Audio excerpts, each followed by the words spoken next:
Bonjour, j'espère que tu vas bien. Donc on se retrouve pour la troisième vidéo sur les périmètres. Et donc dans cette vidéo, maintenant on va voir comment calculer des périmètres. Ce n'est plus mesurer, maintenant c'est vraiment calculer. On va commencer par la leçon. Donc tu prends ton cahier partie cours. À la suite de ce que tu as écrit d'après les vidéos 1 et 2, d'accord? Et ben on va continuer et donc tu vas écrire ce qui va être dans le contenu de cette vidéo. Tu vas commencer par noter le titre du grand 2, donc tu prends un stylo noir et tu notes grand 2, calculer le périmètre d'un polygone. Petit rappel, un polygone en géométrie, c'est une figure fermée composée uniquement de segments. D'accord? Donc le carré, le rectangle, les triangles, les pentagones, les hexagones, les octogones, etc. Attention, le cercle n'est pas un polygone, d'accord? Parce que il n'est pas composé de segments. Il n'a pas de côté en fait. Alors on va écrire une petite propriété d'abord. Donc tu prends ton stylo bleu, tu sautes 2 lignes ou une. Propriété numéro 1. Le périmètre d'un polygone est égal à la somme des longueurs de ses côtés. Donc je t'ai rajouté un exemple et en particulier une figure. Alors première étape, je vais te demander de reproduire la figure en vraie grandeur. Donc je t'ai mis des longueurs, je t'ai mis des angles. Respecte toutes les mesures pour tracer et obtenir la même figure que moi. Et bien sûr, la figure, on la trace au crayon à papier. Figure faite, nous on veut calculer son périmètre. Donc pour avoir le périmètre de la figure ABCD, on va faire la longueur de tous les côtés. Imaginons, je suis mon petit bonhomme qui part de A. On le voit pas. Je parcours AB. Ensuite, je vais parcourir BC, donc je vais faire AB plus BC. Ensuite, je vais parcourir CD, donc plus CD. Et ensuite, je vais parcourir DA, donc plus DA. Donc, pour trouver le périmètre de ma figure, et je vais écrire P pour périmètre.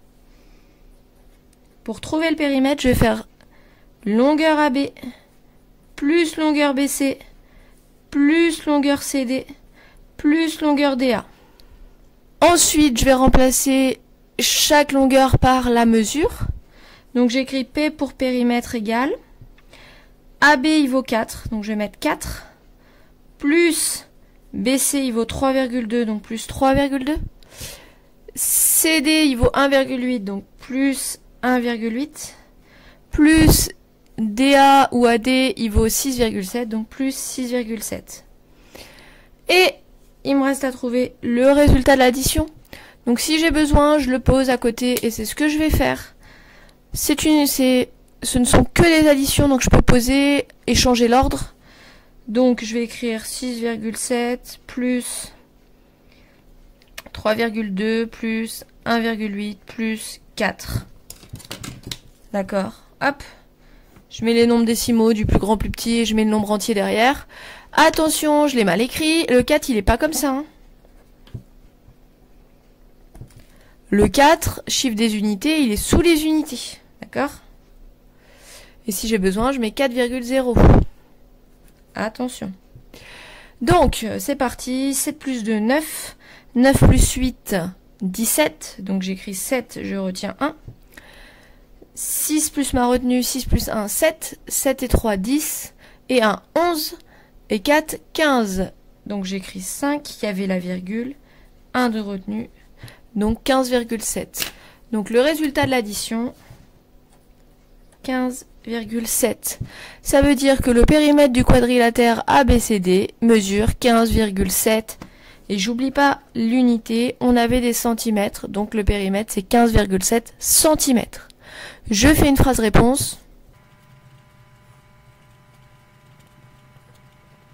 Le périmètre P du polygone ABCD est 15,7 centimètres. Donc je résume ce que l'on vient de voir. Pour calculer le périmètre d'une figure, on additionne la mesure de tous ses côtés. Et on fait bien attention, tous les côtés doivent être dans la même unité. Donc si ce n'est pas le cas, on pense à convertir avant de faire l'addition. On va voir une deuxième propriété, ça va être pour calculer le périmètre du carré et le périmètre du rectangle. Donc j'ai déjà tracé des figures, j'ai tracé un carré et ensuite un rectangle. Dans le carré, il y a 4 angles droits, il y a 4 côtés de même longueur. D'accord. si je veux calculer le périmètre de mon carré, imaginons je pars d'ici, je vais faire la longueur de ce côté, plus la longueur de ce côté, plus la longueur de ce côté, plus la longueur de ce côté. Mais dans un carré, les 4 côtés, ils ont la même longueur, d'accord? Même codage.